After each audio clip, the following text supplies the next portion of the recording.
Ian, now I understand that recently you had a long-serving officer. We did indeed. Yeah, fair time. And I'm hoping he's listening tonight. I hope you're out there, Les Walnuff. That's the long-serving member. He's actually, about 3 weeks ago, he actually went out on a patrol, and it was 40 years to the day that he actually did his first patrol. Now, I've been trying to think about that and put that into context. So, you know, you're talking 1970.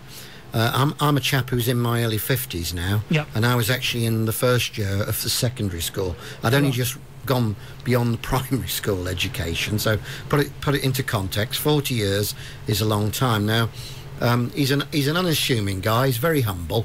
He's no blackguard, is Les, but he's given 40 years commitment to Her Majesty's Coastguard, and I think that's extraordinary. And I'll put it into context why it's extraordinary and why only a handful of people actually get to that stage. I mean, if I've been on the service now since 1999, so I've actually been on 11 and a half years, technically coming up to 12 years on the service. When you reach 20 years service, if you're lucky, the Queen will order the Royal Mint to strike a long service medal for you, and you'll get that long service medal. And of course, in 1990, Les got that particular long service medal.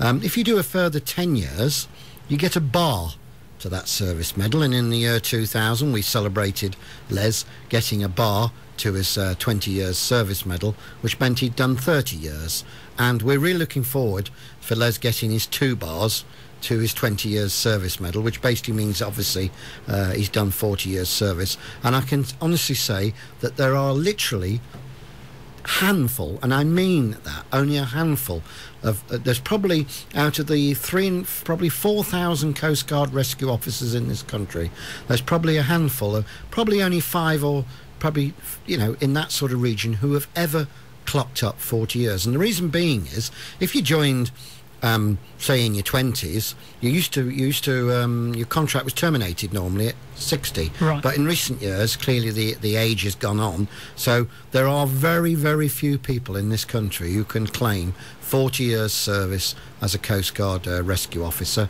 And I'd just like to say, and I know I speak for the whole of the team here, including the station officer Neville Crane and the deputy station officer Nigel, that well done, Les. That was a thoroughly deserved 40 years, and may we see you a few more years yet on the service. And what safety advice do you have for us? Yeah. As you're probably well aware, and as most of your listeners know, the island population doubles at this time of the year.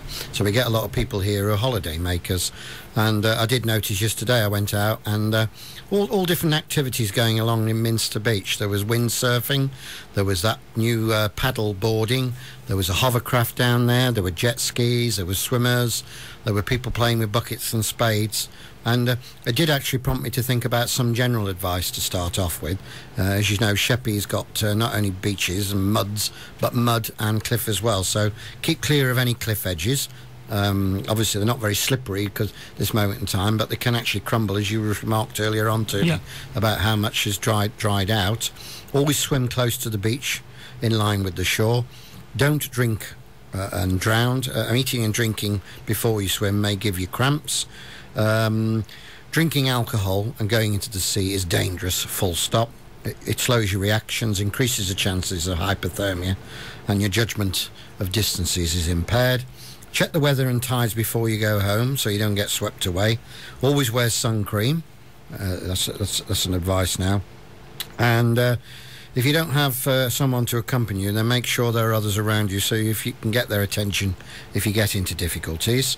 In terms of children, I mean, it's important for parents to supervise their children at all times, and just as important for children to know where their parents are too.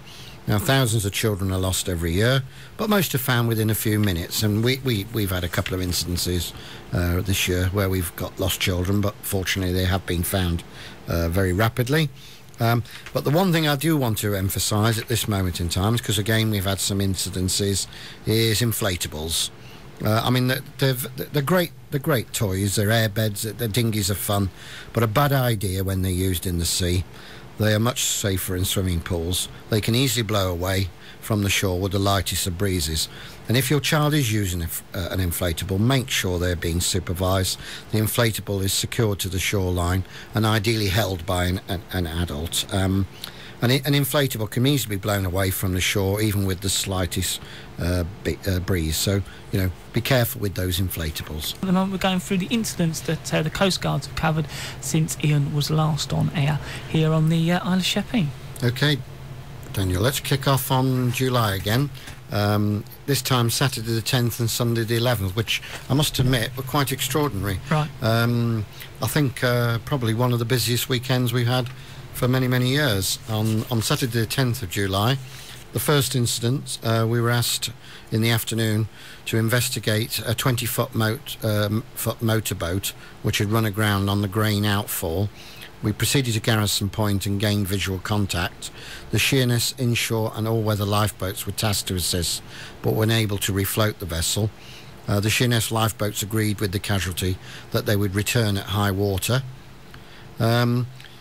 We were additionally tasked to prepare to meet Sheerness lifeboat. Were tasked to a 20-foot motor vessel at number 15 buoy in the River Medway. A Sheerness lifeboat towed the craft to Gillingham Marina, so we were stood down. At 3:30 in the afternoon, we were asked to go to Love's Beach to search for a missing 6-year-old girl. We went there, met the first informant and collected the description of the missing person. After an area search, the girl was found safe and well by the Coast Guard rescue officers. At 10 o'clock that evening, we were then paged to go back out to in the refloating of the vessel which had earlier gone aground from the Grain outfall. We then found that it suffered engine failure and was unable to make their own headway, so it was towed back to Queenborough, and the casualty intended to remain in Queenborough overnight and make the necessary repairs in the morning. At 11:15 that night, we were asked to investigate the report of red flares at Warden Springs. We arrived at the caravan park and spoke with the first informant, who stated that there was 2 or 3 flares which went up west of their position. We located to Warden Point, but nothing was seen, so again we went to Eastchurch Gap, where an angler said he had seen 3 flares to the east of his position. After a search of the nearby cliffs, we found evidence of 3 candle flares, which were found on the cliff top at Eastchurch Gap. With no visible vessels nearby, we were stood down. On Sunday the 11th, at 9 o'clock, we were paged by Thames because the Sheerness all-leather boat, with the casualty which had broken down earlier, right, had gone aground again the following day. So that craft was towed back into the Queenborough Tide Landing again, and the crew was taken to the nearest railway station. Okay, you can read into that what you like. Right. But here we had a vessel which had gone aground, broken down, come be retrieved, and then went out and got aground again. So there you go. The second incident was in the afternoon on the Sunday the 11th. There was a report of an inflatable off the Sheerness seafront with 1 person on board, with 1 person in the water. We arrived on scene and located a casualty who had made his own way back to the shore. At 4 o'clock that afternoon, we were asked to go to a report of an inflatable off Cay's Casino. We arrived on scene and located a red and white craft with 2 persons on board struggling to get back to shore. So the Sheerness inshore lifeboat was tasked to assist, but the casualties eventually made their own way back. And the final one, the 4th one on the Sunday, was returning from the previous incident. We were tasked to a report of a small child in the water at Beach Street.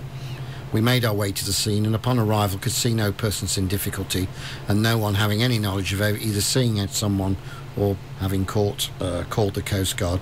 So again, we considered that to be a hoax call.